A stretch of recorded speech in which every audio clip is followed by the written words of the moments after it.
Good morning everyone present over here. Honorable teachers and my dear friends. I am Chitranshi Rathod from class 11. Today I am here to express my thought and idea on mathematics. Mathematics play a crucial role in our understanding all sorts of subjects such as science, music, social study and even art.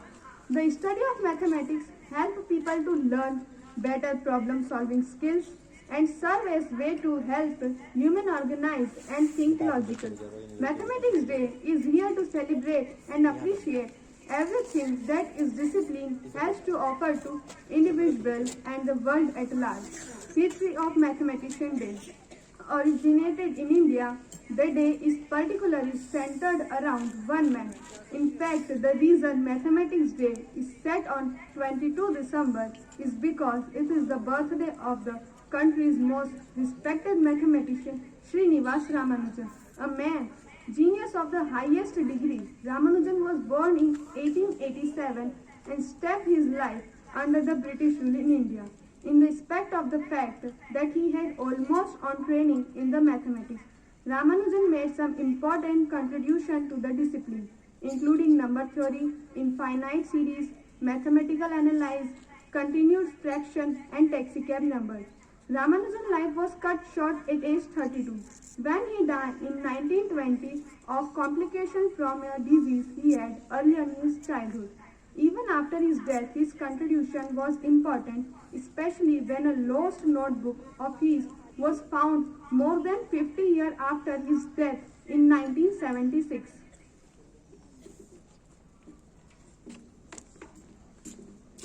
Good morning to all. Today we students of class 11th are going to present a small story from Ramanujan's life. So here is the play. Ramanujan जी की तबीयत बहुत खराब थी और प्यूटनी London में उनका इलाज चल रहा था। तभी प्रोफेसर हार्डी ने सोचा कि चलकर रामानुजन का हाल पूछना चाहिए। प्रोफेसर हार्डी की आदत थी कि वे जिस भी टैक्सी में बैठते थे उसका नंबर नोट करते और समझते थे। इस बार उनकी टैक्सी का नंबर था 1729। उन्हें नंबर ऑर्डिनरी सा लगा। प्रोफेसर हार्डी रामानुजन से इस नंबर के विषय में जानना चाहते थे। आइए देखते हैं प्रोफेसर हार्डी और रामानुजन के बीच की बातचीत जिसे मैथ्स में एक नया इतिहास रचा।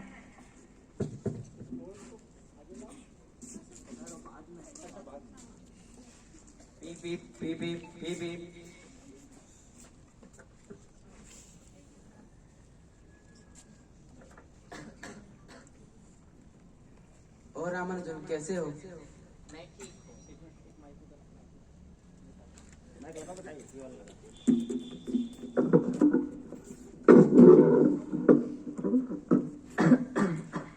और रामानुजन कैसे हो? मैं ठीक हूँ। बताइए प्रोफेसर, कैसे आना हुआ? मैं तो बस तुम्हारा हालचाल लेने आया था। आप क्या सोच रहे हैं सर? मैं यहाँ पे एक टैक्सी से आया जिसका नंबर था 1729। इस नंबर में कुछ खास नहीं लग रहा है। अरे क्या बात कर रहे हैं सर? ये नंबर ऑर्डिनरी नहीं, ये तो एक्स्ट्रा ऑर्डिनरी नंबर है। इसमें क्या खास है? ये विश्व का एक ऐसा नंबर है जिसे दो पॉजिटिव नंबर के क्यूब्स को जोड़कर लिखा जा सकता है। आई रिपीट, ये विश्व का एक ऐसा नंबर है जिसे दो पॉजिटिव नंबर के क्यूब्स को जोड़कर लिखा जा सकता है। वो कैसे? तो देखिए सर, 172 है। तो देखिए सर, 172 है। इसे हम 12 का क्यूब प्लस 1 का क्यूब लिख सकते हैं। इसी प्रकार इसे हम 10 का क्यूब प्लस 9 का क्यूब लिख सकते हैं। अरे वाह, मुझे तो ये पता ही नहीं था। रामानुजन, तुम सच में अद्भुत हो। आज की हमारी बातचीत गणित के इतिहास में एक नया नाम रचेगी।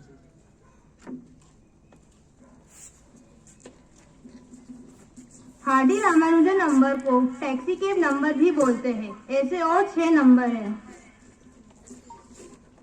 रामानुजन को ऐसी तमाम अद्भुत खोजों के लिए आज भी विश्व में सराहा जाता है। धन्यवाद। अब है कुछ प्रश्नों की धारण। मेरा पहला प्रश्न है, रामानुजन जी का जन्म कब हुआ था? इसका सही उत्तर है 1887। मेरा दूसरा प्रश्न है 1729 को कौन सा नंबर कहा जाता है? हार्डी रामानुजन नंबर इसका सही उत्तर है। विश्व में कितने टैक्सी कैब नंबर है? विश्व में इसके 6 टैक्सी नंबर हैं। इसका सही उत्तर यह है। रामानुजन की मृत्यु कब हुई थी? इसका उत्तर सही है 1920। रामानुजन की खोई हुई किताब कितने वर्ष बाद मिली थी? इसका उत्तर सही है 50। धन्यवाद। थैंक यू बहुत शानदार प्रस्तुति आपके सामने। बहुत कम समय में एक बहुत ही कॉम्प्लिकेटेड टॉपिक को लेकर यहाँ पर ड्रामा प्रस्तुत किया गया और ये बताया गया कि numbers are always fun. Maths में मैजिकल नंबर किसको कहा जाता है बच्चों? मैजिक नंबर किसको कहते हैं? 9 को कहा जाता है। यदि आप 9 की टेबल बोलेंगे तो सभी जो नंबर्स आते हैं उनका प्लस भी 9 ही होता है। यदि आप उसको अपोजिट करेंगे तो भी आप देखिए उन सब का प्लस अपने आप 9 होता चला जाता है। 9 इज ए मैजिकल नंबर। आइए मैथमेटिक्स डिपार्टमेंट की हेड मैडम अर्पिता से मैथ्स के कुछ नुस्खे लेते हैं उनका। Good morning, teachers, and good morning, children. Good morning, ma'am. कौन सा डे है आज? Mathematics day. National mathematics day और international mathematics day? Okay, and international mathematics day, it lies on? International mathematics day, it lies on? Yes, international. Okay, it lies on 14th of March. Okay, today is 22 of December and we celebrate National Mathematics Day because of the birth anniversary of Srinivas Ramanujan, the brilliant mind of India. And the 14th of March, International Mathematics Day is celebrated for the discovery of pi, 3.14, pi the most expanded constant. So we celebrate 14th of March for the discovery of pi, always remember. Okay, so Srinivas Ramanujan, he was a brilliant mind of India and he did a lot of work in the field of mathematics, especially in the field of mathematical analysis, continued fractions, and he also did a lot of work in the equations which can't be solved even today. ऐसी equations लिखी उन्होंने कि आज के brilliant mind mathematicians भी उसको solve नहीं कर पा रहे हैं। तो आप समझ सकते हैं कि क्या लेवल था उनके माइंड का। और अगर कंपेयर करें फॉरेन की मैथमेटिशियंस से तो आइलर जैकोबी, जब हम मैथ्स में मास्टर्स करते हैं तो उनके बारे में पढ़ते हैं, आइलर जैकोबी, तो उनसे कंपेयर किया जाता है रामानुजन को। ऐसा ब्रिलियंट माइंड अभी तक इंडिया में नहीं हुआ और इंडिया का ये बैड फेट है कि केवल 32 इयर्स की एज में हमने उन्हें खो दिया। इतनी कम एज में उन्होंने इतना काम किया था, तो सोचिए कि अगर उनका लाइफ स्पैन और ज्यादा होता तो इंडिया मैथमेटिक्स के लेवल पर आई थिंक सबसे टॉप पे होती वर्ल्ड में। तो ये है। और इसके अलावा एक चीज और है, आप लोगों से कहूंगी कि मैथमेटिक्स को इतना फेयरफुल सब्जेक्ट क्यों बना रखा है आप लोगों ने? मुझे तो ऐसा कुछ नहीं लगता है। सबसे बड़ी प्रॉब्लम ये है कि आपकी पूरी डिपेंडेंसी आपके टीचर के ऊपर है, मुझे ऐसा लगता है। 4th क्लास तक मैंने मैथमेटिक्स से मुझे इतना फियर था कि मैं बता नहीं सकती, 4th 5th क्लास तक। लेकिन मैथमेटिक्स को सबसे अच्छे से आप तभी एंजॉय करेंगे जब आप उसको खुद से प्रैक्टिस करेंगे। पूरी डिपेंडेंसी अगर आपके टीचर अच्छा है, टीचर अच्छा करेगा तो हम अच्छा करेंगे, नहीं, हम उसको भी तो खुद से भी तो प्रैक्टिस करेंगे ना। जो टॉपिक आपका कल होने वाला है, ऐसा क्यों नहीं होता कि आपके बुक में एग्जांपल्स होते हैं, आप उसको पहले से प्रैक्टिस करके आए? ऐसा क्यों नहीं होता है? क्यों आप उसको इतना फेयरफुल बना के रखे हुए खुद से? So it is a very wonderful subject. और पहली बार तो मैंने एक सेमिनार अटेंड किया था, तो वहां पे किसी ने मुझसे, प्रोफेसर जो थे, उन्होंने बोला था कि मैथमेटिक्स कोई सब्जेक्ट नहीं है, it is a tool. Mathematics एक टूल है। सारे सब्जेक्ट, फिजिक्स, केमिस्ट्री, कोई भी सब्जेक्ट आप उठा लीजिए, without mathematics it is incomplete. मैं ये नहीं कह रही कि और सब्जेक्ट इंपॉर्टेंट नहीं है, but it is a part of all the subjects. और इसके अलावा ये है कि मैथमेटिक्स एक गेम की तरह उसको लीजिए, गेम है। आप गेम जब मोबाइल में खेलते तो जैसे जैसे आप खेलते जाते हैं वैसे वैसे आपको उसकी एडिक्शन बढ़ता जाता है, जैसे जैसे आप लेवल पार करते जाते हैं आपका एडिक्शन उसमें बढ़ता जाता है। वैसे ही मैथ्स में होता है, जैसे जैसे क्वेश्चन सॉल्व करेंगे, सोल्यूशंस निकलेंगे, आपको कॉन्फिडेंस बढ़ेगा, और कॉन्फिडेंस बढ़ेगा तो एडिक्शन बढ़ेगा, but that addiction is good, mobile addiction is bad. ठीक है, तो प्रैक्टिस करिए, continuous effort, consistency, practice, this is the only and only solution of fear of mathematics. कभी भी कॉन्फिडेंटली उसको लीजिए, क्वेश्चन को सॉल्व करिए, और अगर क्वेश्चन नहीं निकल रहा है तो फिर ये नहीं कि तुरंत उसका सोल्यूशन देख लेना, नहीं, 1 घंटा लगता है, 2 घंटा लगता है, उसको खुद से करने की कोशिश करिए। जितना कंसिस्टेंटली आप उस पर एफर्ट करेंगे ना, वो सब्जेक्ट उतना स्ट्रांग हो जाता है। जितना हम एफर्ट करते जाते हैं, ऐसा होता है कि एफर्ट करते करते बहुत कुछ हम नया सीख लेते हैं। तो तुरंत सोल्यूशन देखने की जरूरत नहीं है, एफर्ट करके अपने आप से प्रॉब्लम्स का सोल्यूशन ढूंढिए, और बाकी कोई भी बेसिक क्लियर रखिए हमेशा। मैथ्स की सबसे बड़ी प्रॉब्लम होती है हमारा बेस क्लियर नहीं होता है। हायर के लिए मैं स्पेशली बोल रही हूँ कि बेस क्लियर नहीं होता है, यही रीजन है। बेस अपना क्लियर रखिए, अपने टीचर की हेल्प लीजिए, बाकी love mathematics. Okay, thank you. Inspiring words. Drama के बच्चों के लिए जोरदार तालियां।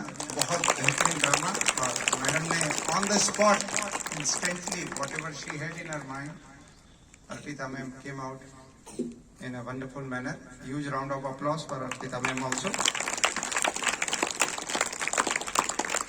What is the date today? आज की डेट क्या है? 22 दिसंबर। इंटरनेशनल डे ऑफ मैथमेटिक्स कब आएगा? 14 मार्च।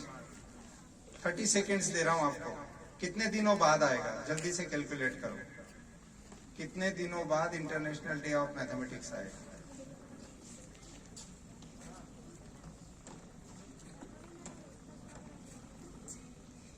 यही तो मैथ्स है।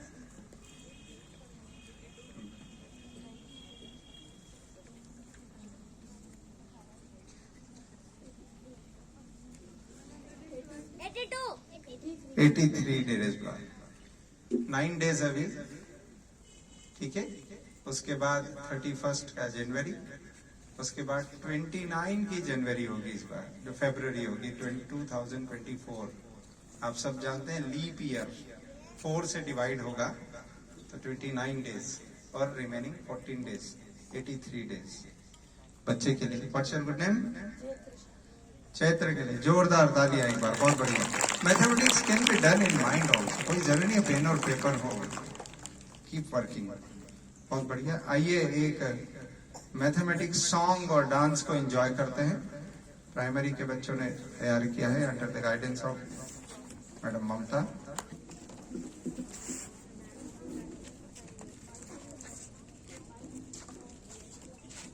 ये ले लीजिए माइक, ये इस पे चल रहा है।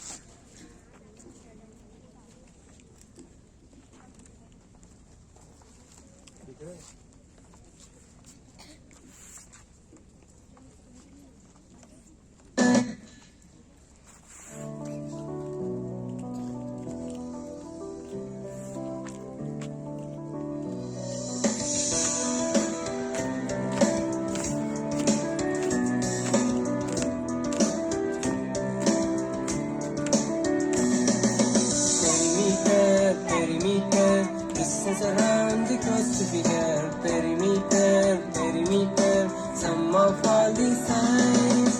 Perimeter, perimeter, distance around the coast to figure perimeter, perimeter, sum of all the sides. Perimeter of a square is 4 Indias, 4 Indias. Perimeter of a rectangle is 2 in the L plus B, 2 in the L plus B. Perimeter, distance around the coast to figure perimeter, perimeter, sum of all the sides. Perimeter, perimeter, distance around the coast to figure perimeter, perimeter, sum of all the sides. Equilateral triangle is 3 Indias, 3 Indias. Perimeter of a triangle is sum of all 3 sides. Sum of all 3 sides. Perimeter, perimeter, distance around the coast to figure perimeter, perimeter, sum of all the sides. Perimeter, perimeter, distance around the coast to figure perimeter, perimeter, sum of